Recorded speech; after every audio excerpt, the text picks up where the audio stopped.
I'm Caitlin. I'm really excited to read one of my favorite books with you. This is called The Good Egg. It's by Jory John and Pete Oswald.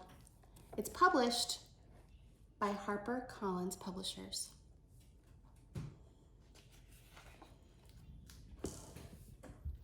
Oh, hello. I was just rescuing this cat. You know why? Because I'm a good egg. A very good egg. It's true. I do all kinds of good things, like I'll carry your groceries, I'll water your plants, I'll change your tires, I'll paint your house. If you need any help whatsoever, I'm your egg. I've always been a good egg. It's been this way from the start, even in my earliest days back at the store. There were a dozen of us living together under one recycled roof.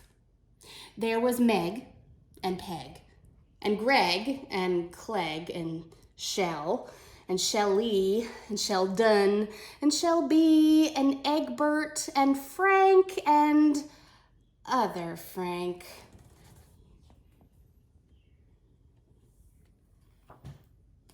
The other 11 eggs weren't on their best behavior.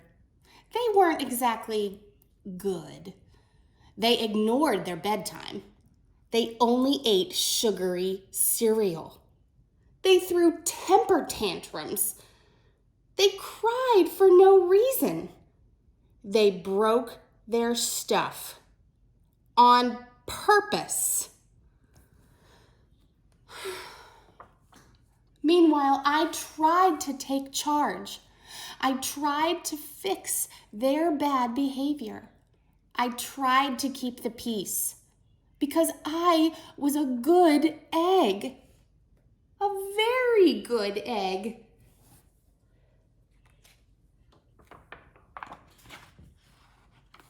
Nobody seemed to care, though. Every night, I was exhausted.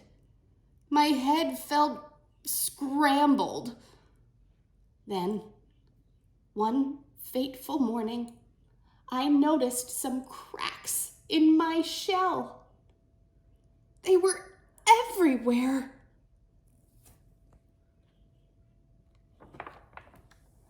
My doctor said it was from all the pressure I was putting on myself. The pressure of making sure everybody was as good as me. I was cracking up. Literally. Something had to change. I'd had enough. I told Meg and Peg and Greg and Clegg and Shell and Shelly and Sheldon and Shelby and Egbert and Frank and other Frank that I was leaving. I can't be the only good egg in a bad carton, I said. Blah, blah, blah, they replied. I left that night.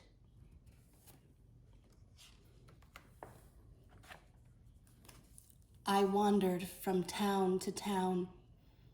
The hours became days. The days became weeks. I lost track of time. I was alone. Out there on the road, under the stars, I really tried to focus on myself and what I needed.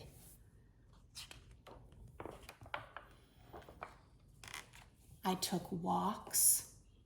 I read books. I floated in the river. I wrote in my journal. I found simple moments to be quiet. I breathed in. I breathed out. I even started painting.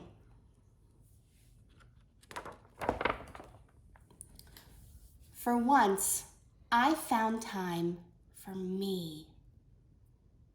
And guess what?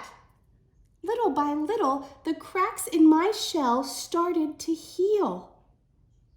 My head no longer felt scrambled.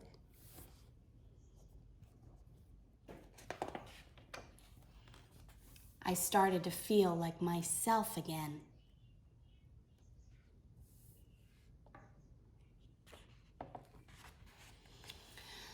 So I've made a big decision.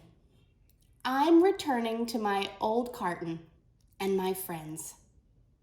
Besides, I'm kind of lonely out here. This time I know what I need to do.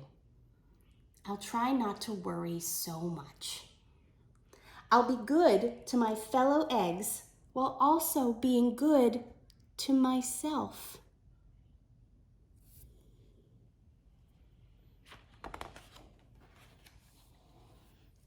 Here we go.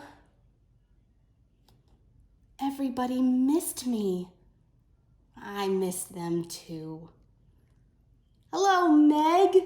Howdy, Peg. Hey, Greg. Greetings, Clegg. What's up, Shell? Aloha, Shelly. Hey-oh, Sheldon. Hi, Shelby. Good day, Egbert. What's happening, Frank? Howdy do, other Frank. Sure, every once in a while, somebody's still a little bit bad. But it's not like before. Here's what I realized. The other eggs aren't perfect. And I don't have to be either. I'm okay with that. Yep, the old carton is back together. We're a solid dozen again. It's good to be home.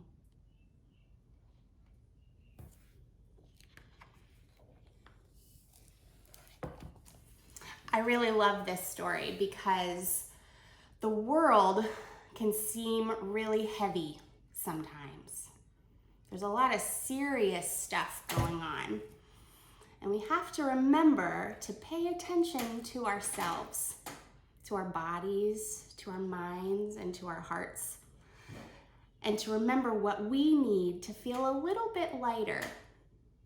So I want you to kind of think about what things you can do to help yourself feel lighter and take good care of yourselves. Thanks so much for joining me. Happy reading.